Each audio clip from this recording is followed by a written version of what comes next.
बच्चों, आज की हमारी हिंदी सब्जेक्ट की वर्कशीट नंबर 9 संवाद लेखन पर बेस्ड एक वर्कशीट है। अब इस वर्कशीट को करने से पहले आपको संवाद का अर्थ पता होना चाहिए कि वास्तव में संवाद क्या होता है। तो संवाद का शाब्दिक अर्थ है वार्तालाप या बातचीत। लेखन मतलब संवाद को लिखना। इसमें लिखा हुआ है संवाद लिखिए, मतलब कि दो पात्रों के मध्य हुई बातचीत को लिखिए। अब ये बातचीत किसी भी विषय पे हो सकती है।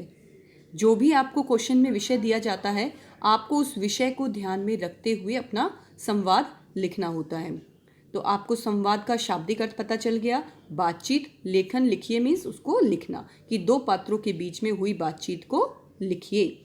संवाद लिखते समय आपको बेटा इस बात का ध्यान रखना है कि वाक्य ज़्यादा बड़े नहीं होने चाहिए, उसमें इंग्लिश के शब्दों का प्रयोग नहीं करेंगे, वाक्य सरल होने चाहिए और स्वाभाविक होने चाहिए।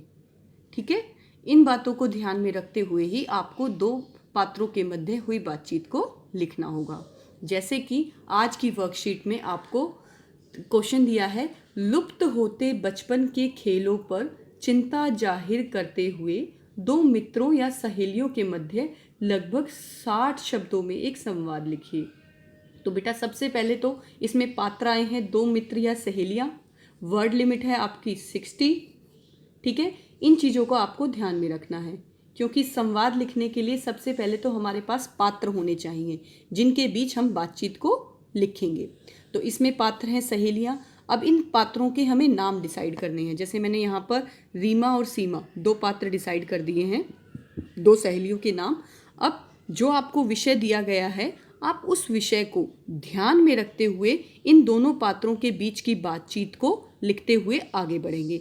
बस इतना ध्यान रखना है, आपकी वर्ड लिमिट जो है वो 60 शब्द है, तो ज़्यादा आपको बड़ा नहीं लिखना है। बहुत बार देखा गया है कि बच्चे दो दो पेज के अपने संवाद लिखते हैं, उतना लिखने की ज़रूरत ही नहीं है, उसमें बच्चे गलतियाँ ज़्यादा करते हैं। ठीक है, अब हम आते हैं अपने विषय पे। लुप्त होते बचपन के खेलों पर चिंता जाहिर करते हुए। तो अब सबसे पहले आपको लुप्त का मतलब पता होना चाहिए। लुप्त मीन्स जो खत्म हो चुका है, समाप्त हो चुका है। लुप्त होते बचपन के खेल, कि ऐसे खेल जो अब समाप्त होते जा रहे हैं, उन पर चिंता जाहिर करते हुए आपको दो सहेलियों के मध्य संवाद लिखना है। संवाद में आपको, जैसा कि मैंने कहा, विषय का ध्यान रखना है। तो विषय है वो खेल जो अब खत्म होते जा रहे हैं, समाप्त होते जा रहे हैं, उन पर चिंता जाहिर करनी है। कि एक फ्रेंड बताए कि हम अपने समय में ये खेला करते थे और आजकल वो गेम खत्म हो गए हैं, समाप्त हो रहे हैं। तो ऐसे कुछ बातचीत करते हुए कि अगर ये खेल समाप्त हो जाएंगे तो हमारे स्वास्थ्य पर प्रतिकूल प्रभाव पड़ेगा, क्योंकि बच्चे जो हैं वो गलत प्रकार के खेलों में इन्वॉल्व हो जाएंगे। तो इस बातों को आपको ध्यान में रखना है। अब जैसे कि आप इस चित्र में देख रहे हैं, बच्चे पिट्ठू का गेम खेल रहे हैं और इस तरह के कई गेम खेल रहे हैं जो कि आजकल बच्चे बहुत कम खेलते हैं। इनकी बजाय बच्चे कौन से गेम खेलना पसंद करते हैं? फ़ोन में गेम्स खेलते हैं, टीवी में ज़्यादा समय निकालते हैं, कार्टून पे ज़्यादा। और इसका आपको पता है कितना प्रतिकूल प्रभाव पड़ता है। बच्चों की स्वास्थ्य खराब, बच्चों की आंखें खराब होती हैं, स्वास्थ्य खराब होता है। तो आपको दो फ्रेंड्स के बीच में इन्हीं बातों को ध्यान में रखते हुए जो खेल अब समाप्त होते जा रहे हैं, उनके बारे में चर्चा करते हुए, उन पर चिंता जाहिर करवाते हुए संवाद को आगे बढ़ाना है। अब आपने जैसे अपने दो पात्र लिख दिए, रीमा और सीमा। अब रीमा जो है वो संवाद की शुरुआत करेगी। तो इसकी शुरुआत में रीमा सीमा को बोल सकती है, अरे सीमा, बहुत दिनों बाद दिखाई दिए। तो सीमा उसके बाद रिप्लाई करेगी, हाँ कुछ दिनों से तबीयत खराब थी। फिर इस तरह से आगे बढ़ते बढ़ते आप बताएंगे कि तबीयत क्यों खराब थी, गेम अब कहते हैं वो नहीं रहे हैं। जिस तरह से भी आपको अपना संवाद आगे बढ़ाना है, पर कोशिश करें कि आपका संवाद ज़्यादा बड़ा ना हो और आप विषय से नहीं भटके। विषय से हमें बिल्कुल नहीं भटकना है। जो हमें विषय दिया गया है हमें उसे ध्यान में रखते हुए ही अपना संवाद लिखना है।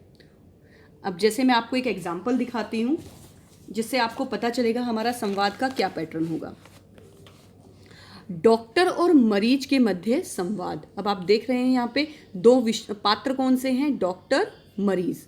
अब डॉक्टर और मरीज के बीच में बीमारी को लेकर ही संवाद हो सकता है, बातचीत होती है। तो उसी को हमने इस संवाद में लिखा हुआ है। जैसे कि आप देखिए, मरीज, डॉक्टर साहब नमस्ते, अब आपने यहाँ पे देखा, हमने कहते हैं संवाद में सबसे पहले पात्र लिखा, फिर उसकी बात को लिखा कि मरीज ने कहा डॉक्टर साहब, अब उसके बाद अल्पविराम, फिर नमस्ते पूर्ण विराम। डॉक्टर नमस्ते, कहो कैसे आना हुआ। तो इसके बाद डॉक्टर ने जो रिप्लाई दिया, उसकी बात पे मरीज की प्रतिक्रिया दी, उस प्रतिक्रिया को हमने लिखा। अब इस बात के ऊपर जब मरीज अपनी जो भी बात कहेगा, जो प्रतिक्रिया देगा, हम उसे उसके नाम से लिखेंगे। इस तरह से आप जो भी पात्र हैं हमारे संवाद में, उन संवाद के पात्रों को लिखते हुए उनके द्वारा कही गई बात को हम लिखेंगे। आप ध्यान दे रहे हैं इस बात का कि इसमें हमने वाक्य ज़्यादा बड़े नहीं लिखे हैं और विराम चिन्हों का भी हमने ध्यान रखा है कि पूर्ण विराम, अल्प विराम, प्रश्न चिन्ह, विस्मयादि बोधक, इन चिन्हों को भी हमने ध्यान से प्रयोग करना है। उम्मीद करती हूँ आपको संवाद लेखन का तरीका समझ में आ गया होगा और आप आज की वर्कशीट, जो हमारी विषय लुप्त होते बचपन के खेलों पर चिंता जाहिर करते हुए दो मित्रों के बीच में 60 शब्दों में संवाद है, को आप अब लिख सकते हैं।